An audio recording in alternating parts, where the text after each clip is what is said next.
Pues buenos días, compañeros, compañeras.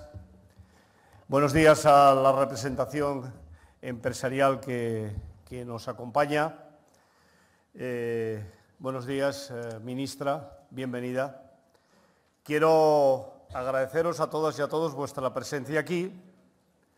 Alguien podría pensar que estas jornadas tienen algo que ver con el proceso de elecciones. En realidad, sabéis que mucho antes de que el presidente del Gobierno decidiera disolver las Cortes, teníamos convocadas estas jornadas.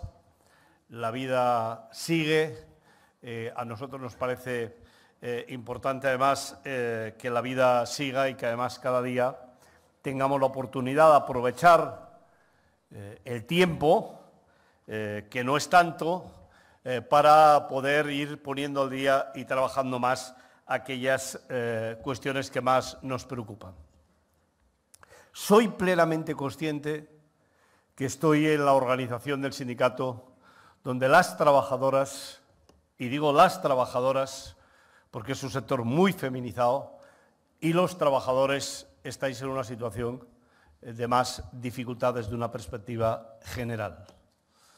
Porque es donde había y hay más precariedad laboral, porque es donde los salarios son más bajos, porque es donde tenemos menos organización sindical,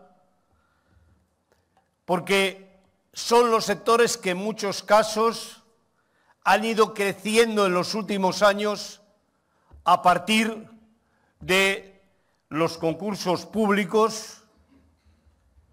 Y yo quiero, ministra, lo sabes porque muchas veces te lo hemos planteado, que hay que hacer una revisión a fondo de la ley de contratos del Estado. Porque efectivamente necesitamos abordar esta cuestión. ¿Podría alguien pensar que estamos defendiendo los márgenes empresariales? No, estamos defendiendo los márgenes para que los trabajadores y las trabajadoras que trabajan en los servicios privados, públicos, pero privatizados, que son los que en parte reciben en ese proceso de privatización unos problemas importantes desde el punto de vista de la contratación. Y hemos avanzado, efectivamente, lo hemos hecho.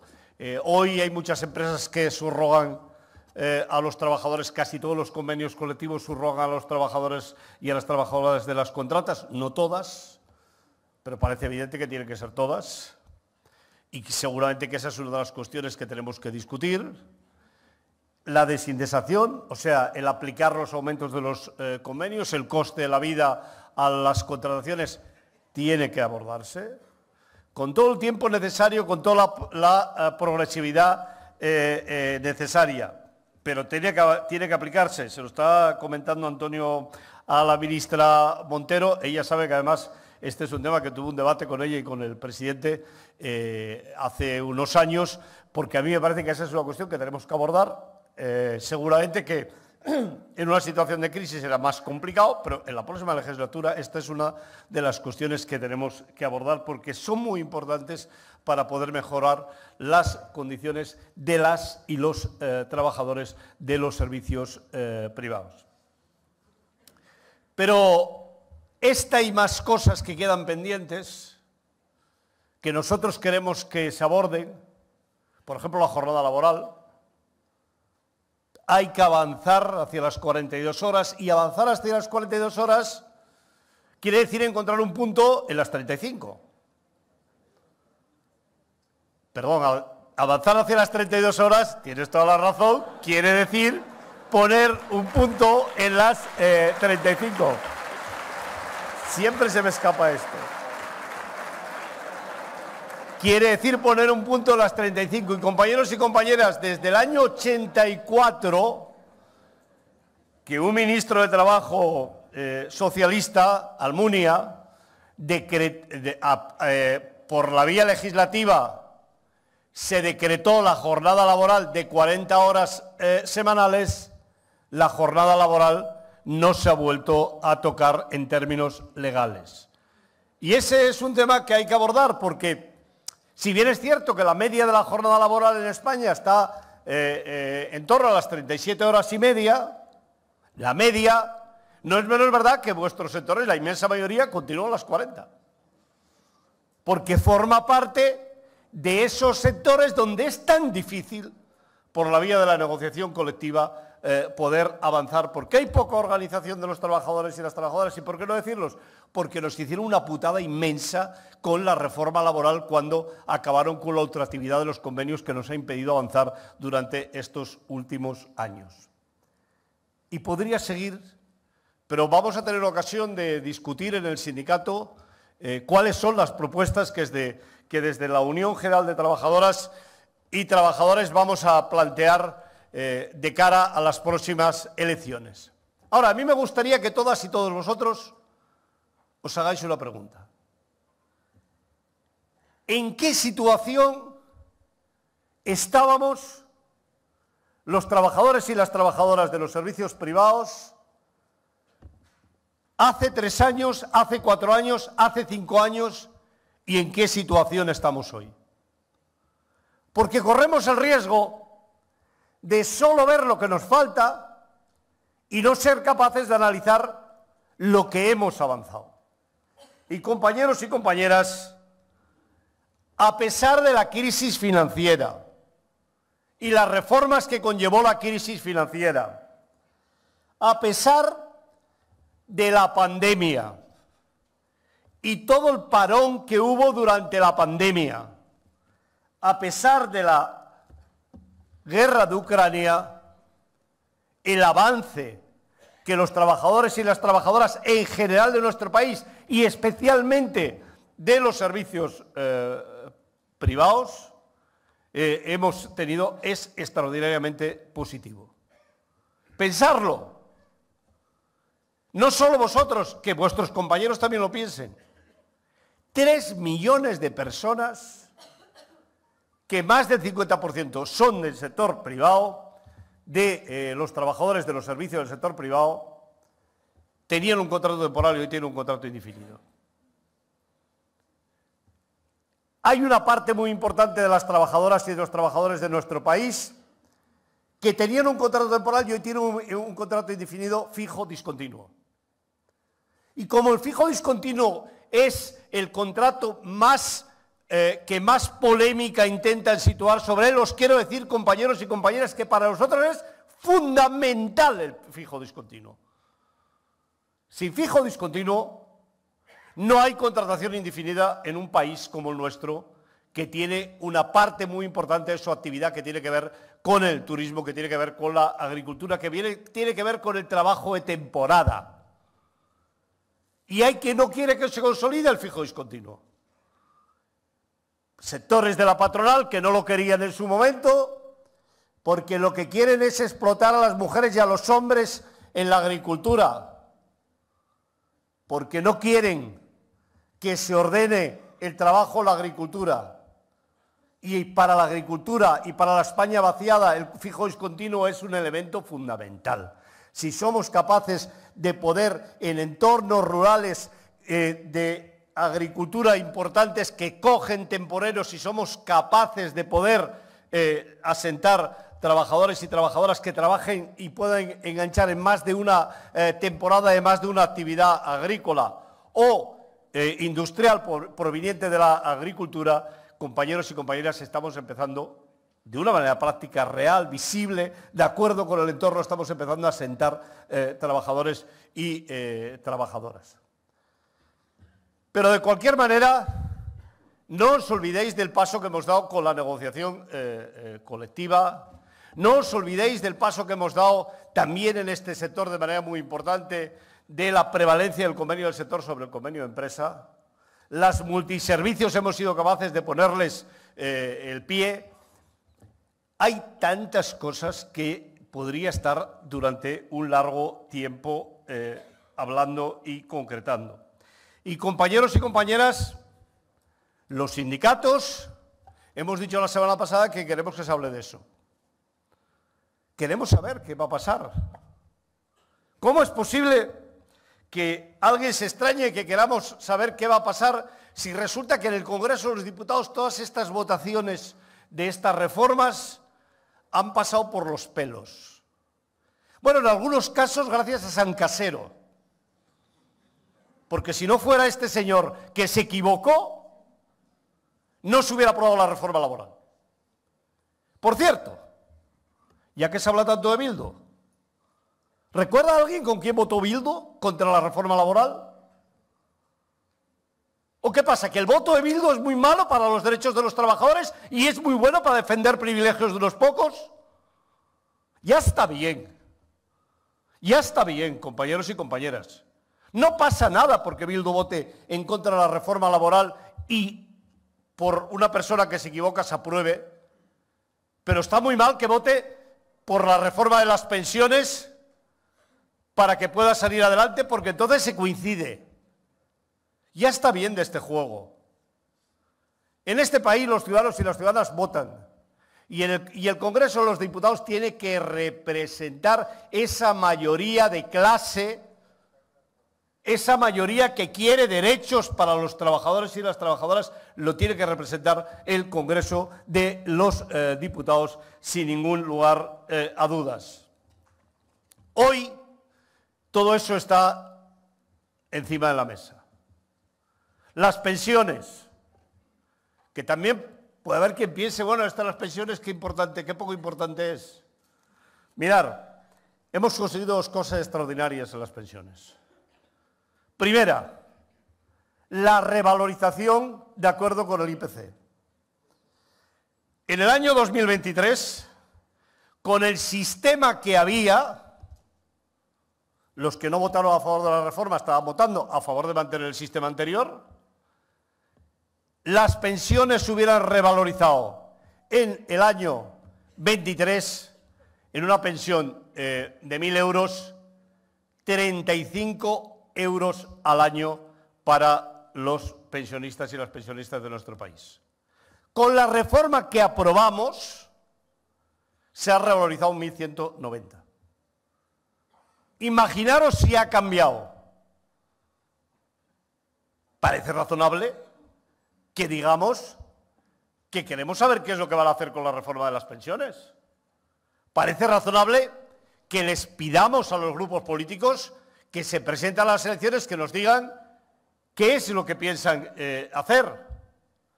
Pero podríamos hablar de las plataformas digitales, que también en el Congreso de los Diputados, a pesar de llevar el acuerdo de la patronal, de ser un acuerdo tripartito, no tuvo una mayoría en el Congreso de los Diputados que reflejara esa unanimidad desde el punto social que había en el país, o la ley del teletrabajo.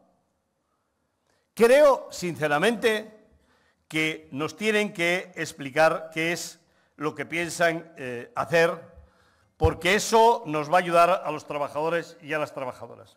Y mirad, compañeros y compañeras, yo también muy clarito, a mí no me da miedo nada que decidan los ciudadanos y las ciudadanas de mi país, que queda absolutamente claro. Las elecciones son libres y cada uno y cada una tiene derecho a votar lo que quieran. Pero tenemos la primera experiencia de un gobierno Vox-PP en Castilla y León. Tenemos la primera experiencia de cuál es la relación que tienen con las organizaciones sindicales, de hasta qué punto son incapaces de gestionar los recursos públicos. Empezaron diciendo que nos iban a quitar las subvenciones, 20 millones que caían del cielo, decían los de Vox, para que comiéramos gambas. ¿Os acordáis? Resulta que hemos quedado en que de eso nada de nada, porque los 20 millones que recibieron las organizaciones sindicales y empresariales se gastaban, ¿sabéis en qué? En hacer currículums, en formar a los parados y a las paradas de Castilla y León. Ahora se ha encargado el sistema de mediación y arbitraje de Castilla y León. Pero este mamarracho, que es un mamarracho el consejero de Empleo de Castilla y León, es lo que es, y se lo voy a decir todos los días del año. Me da exactamente igual. Si es tan desleal y tan sinvergüenza que va y en el pleno de Castilla y León me llama a comer gambas, yo le voy a llamar mamarracho todos los días del año, porque es lo que son. Compañeros y compañeras, nos ha metido en esa situación, ha metido a los castellanos leoneses en esa situación. Y no os digo qué es lo que pasa en relación a levantar las medidas sanitarias, porque les viene bien, porque ellos son la hostia. Es igual, cuando llegue la colza ya se irán muriendo los ciudadanos y las ciudadanas, les da igual, la tuberculosis les da exactamente igual. Por eso creo que es importante, y yo os lo quiero pedir, compañeros y compañeras, que durante este periodo de tiempo haya estos debates con una única intención. Yo estaré encantado de la vida el día que me garanticen que no se va a tocar nada de lo que hemos pactado, repito, las organizaciones sindicales y las organizaciones empresariales. Que no se va a tocar nada si no cae el mundo, claro, que no se va a tocar nada, que no hay la voluntad previa de cambiarlo. Porque yo no voy a pedir a nadie que me firme que no se va a cambiar nada, pero que en la situación en la que estamos, si no pasa nada, no se va a cambiar nada. El día que ocurra eso, hablaremos de futuro. Empezaremos a plantear cuáles son nuestras reivindicaciones. Y digo esto porque la UGT no tiene una posición partidaria. La UGT tiene una posición de defensa de los trabajadores y de las trabajadoras, de defensa de los derechos que hemos conseguido, de este peldaño de derechos que hemos conseguido y que además lo hemos conseguido con la COE, que me parece extraordinariamente importante. Excepto uno de los acuerdos, todos los demás han sido con la firma de las tres organizaciones. Y seguramente que hay gente que puede pensar, ¿y para qué no habéis sacado más? Porque queríamos que se consolide, porque queremos que se consolide.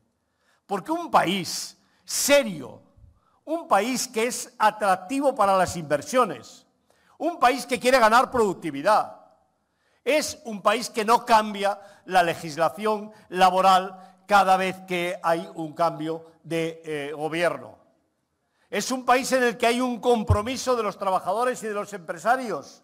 Es un país que mira al futuro para avanzar y por eso llegamos a un acuerdo las organizaciones sindicales, las organizaciones empresariales y el propio gobierno, muchas veces los sindicatos intentando que justamente ese era el camino, es lo que nos interesaba para poder avanzar de futuro. Esa es la razón y ese va a ser nuestro empeño. Yo ya sé que esto que estoy diciendo acabará diciendo mañana la UGT tira de la campaña para apoyar, no sé si al gobierno plural o al Partido Socialista. Me tiene sin cuidado. El señor el señor Feijóo sabe perfectamente, porque se lo pedí el primer día que estuve con él, que fui al Congreso del PP a Valencia, que fui al Congreso del PP con luz y taquígrafos. Yo, desde la UGT no tenemos ningún problema para reunirnos con el presidente del PP cuando quiera.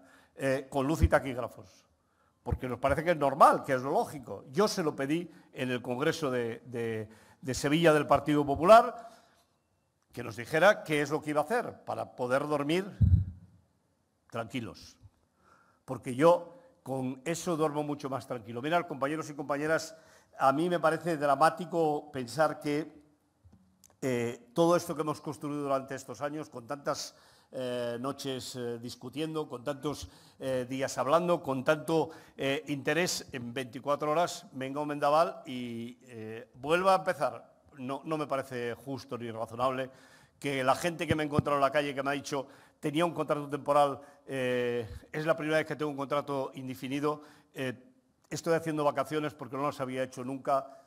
En buena parte la reforma laboral forma parte del milagro económico español. Es decir, este avance que ha tenido la economía española en parte viene también por la reforma laboral y viene por las políticas sociales. Las políticas sociales son inversión, no son gasto. Cuando una persona tiene dinero y consume, está generando más riqueza para el propio país, para el propio sistema económico del país. Y creo que en buena parte esta explicación de por qué no ha habido una catástrofe en este año, en los meses que tenían previsto, es decir, después del mes de septiembre no lo ha habido, tiene que ver con eso. Compañeros y compañeras, quiero también pediros que trabajemos a fondo con el acuerdo para el empleo y la negociación colectiva que hemos firmado hace unos días. Es un acuerdo pensado para vosotras y para vosotros. Desde la Confederación, si hemos apostado a fondo para que ese acuerdo fuera posible, vosotros sois los protagonistas, os lo puedo asegurar. Los sectores productivos donde hay más organización del sindicato, los convenios colectivos estaban saliendo. Los convenios colectivos donde hay menos organización del sindicato, donde hay más segregación de los trabajadores y las trabajadoras, los convenios colectivos no estaban saliendo. Por eso es importante que ahora desatasquemos todos los convenios que están pendientes. Es importante, además, que tengáis en consideración este manual que Fernando Luján ha estado trabajando, que no solo tiene el contenido del acuerdo, sino que además explica cómo tenemos que interpretar el contenido del acuerdo, porque eso es lo que nos va a permitir, compañeros y compañeras, poder avanzar de manera muy importante desde el punto de vista de los salarios. Los salarios tienen que subir porque la riqueza se ha de repartir. Y este es un país en el que se está generando mucha riqueza. Y justamente a mí por eso me parece muy importante que avancemos. Y os voy a decir una cosa también. La pequeña empresa, la empresa mediana de nuestro país, los autónomos, no tienen que ver los salarios de sus trabajadores como un problema. Lo que tienen que ver como un problema es la acumulación de beneficios que tienen las grandes corporaciones en nuestro país. Los que se quedan con los contratos, que luego, en lugar de repartir los beneficios hacia abajo, se los quedan hacia arriba. Y es verdad que en algunos casos hay colectivos de autónomos, incluso de pequeñas empresas, que están en una situación mucho más difícil porque realmente están en medio y tienen dificultades para poder avanzar. Pero, compañeros y compañeras, el ANC es un gran instrumento. Y acabo diciéndoos, ¿por qué queremos que el ANC se aplique, se tire adelante? Porque a mí me gustaría vivir en un país en el que las subidas de los salarios mínimos no tuvieran la importancia que tienen. ¿Vosotros recordáis hace 10 años cuánto se hablaba de la subida del salario mínimo? Casi nada. Afectaba a un colectivo de en torno a 270.000 personas. ¿Qué es lo que ha ocurrido? Que los salarios han ido hacia abajo y el SMI ha ido hacia arriba. El SMI se ha convertido en un instrumento para subir los salarios, pero a nosotros lo que nos gustaría es que el instrumento sea el convenio, no sea el salario mínimo interprofesional. Por eso, a pesar de lo que hemos avanzado, y os voy a decir una cosa, que hemos avanzado porque este sindicato se puso duro. ¿Os acordáis la campaña que hemos puesto de Pontamil? ¿Creéis que si la campaña de Pontamil hoy estaríamos con un salario mínimo interprofesional de 1.080 euros? Ni borrachos. Por eso os quiero pedir efectivamente mucho trabajo, mucha consolidación del sindicato. El sindicato es un gran instrumento, equilibrado, no está contra nadie. Por supuesto no está contra las empresas, al contrario, en todo caso lo que queremos es que nuestra gente viva en las mejores condiciones y la riqueza que se genera en el país se pueda repartir. Muchas gracias, compañeros y compañeras.